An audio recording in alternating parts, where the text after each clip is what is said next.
এখন আমি 2005 ইংরাজির voter list download কিভাবে করতে লাগে অনলাইন থেকে এই ভিডিওর মধ্যে সম্পূর্ণ প্রসেস দেখাইমু।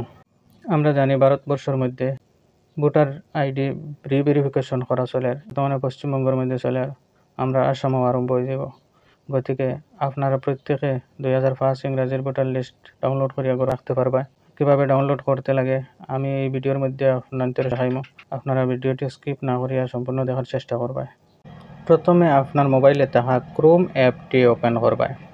ওপেন করার পরে উপরে সার্চ বারের মধ্যে আপনি লিখবাই ভোটার লিস্ট বাবু প্রিন্টার। লেখার পরে আপনি সার্চ করবা। সার্চ করার পরে আপনার সামনে এইরকম একটা ইন্টারফেস শো হইব। সবার উপরে আপনি দেখতে পারেন ভোটার লিস্ট লেখা আছে। ভোটার লিস্টের মধ্যে আপনি ক্লিক করুন। এরপরে নিচের দিকে স্ক্রল ডাউন করুন। 2005 ভোটার লিস্টের নিচে ক্লিক হেয়ারও আপনি ক্লিক করুন। ক্লিক করার পর দেখতে পারবা নীল কালার কোটার মধ্যে লেখা আছে PDF electoral rules for the year 2005। এই অপশনে আপনি ক্লিক করুন। নিচের দিকে স্ক্রল ডাউন করুন। করিয়া আপনি দেখতে পারবা সিলেক্ট ডিস্ট্রিক্ট, এই অপশনে আপনি ক্লিক করুন। এরপর যার যে ডিস্ট্রিক্ট আছে আপনি সিলেক্ট করলেন। এরপরে অ্যাসেম্বলি কনস্টিটিউটও ক্লিক করবা, যার যেটা আছে সিলেক্ট করবা। আমি যেহেতু রাতাবাড়ি আন্ডারে থাকি আমি ক্লিক করলাম। এখন আপনি নিচের দিকে স্ক্রল ডাউন করে দেখবা আপনার পোলিং স্টেশন অর্থাৎ যেখানে আপনি ভোট দিন এই ভোট কেন্দ্রের নাম এবং নম্বর দেখায়, যেমন 348 নং ঝামেলা এলপি স্কুল।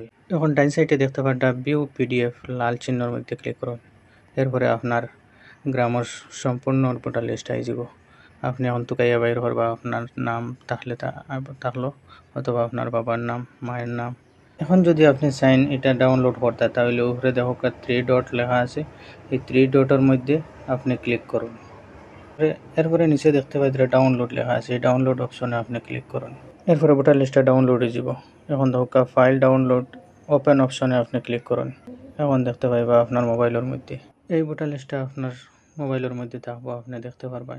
আপনি চাইলে যে কোনো কম্পিউটারের দোকানে গিয়া আপনি এটা কপি বাইর করে আনতে পারবেন।